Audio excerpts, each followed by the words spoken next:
Hello guys, it's me, Sir Romeo.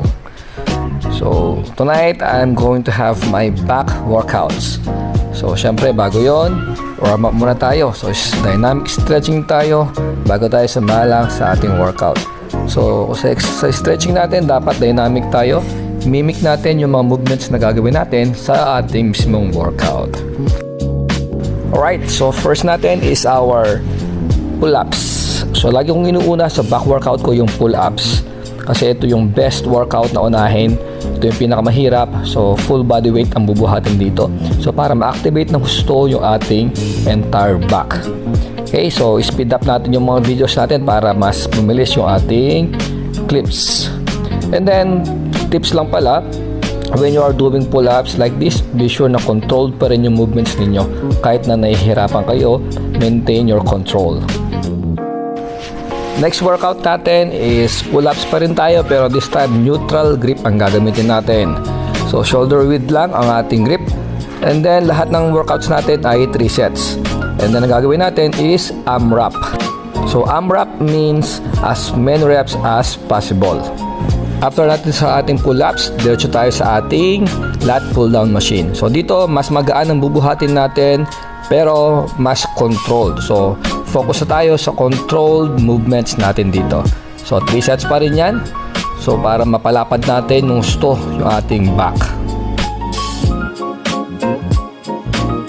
Next workout natin is yung ating reverse grip. So it is a good workout para sa ating entire lats also. So focus on control and stretch.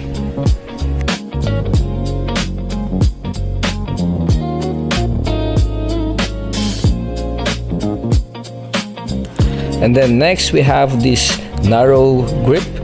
So or yung close grip natin. So ito maganda rin gawin to para mas may stretch ng gusto at maramdaman natin ng gusto yung mga lower lats natin.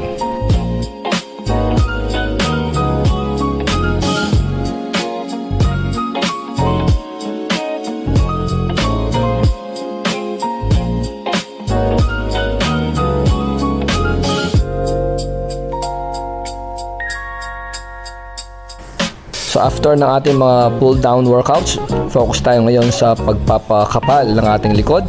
So first natin is yung close grip standing cable row.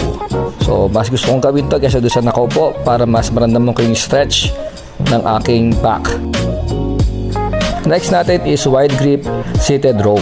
So ito naman ginagawa ko to kapalit nung bent over row. So mas dito kasi mas nakokontrol ko yung movement kaya mas prefer ko to kasi doon sa bent over row.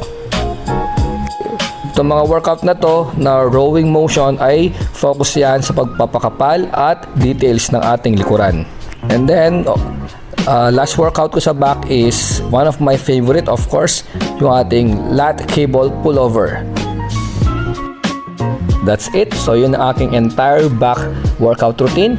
So this time let's do some posing or let's do some flex para makita natin yung details ng ating back, if it is improving or hindi.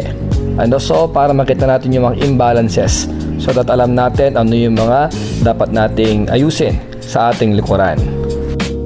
Malaking bagay yung nagfe-flex tayo after the workout. So para makita natin yung katawan natin kung may mga imbalances tayo. No? So hindi para magmayabang sa mga kasama sa gym. So ginagawa natin to para makita yung sarili natin kung tayo ba ay nag-improve at kung maganda ba yung nagiging proportion ng ating katawan. And of course, syempre, para motivate tayo lalo na magtuloy-tuloy sa ating ginagawang fitness routine. So yun lang, maraming salamat sa panonood. O ikaw din, simulan mo na ang fitness journey mo.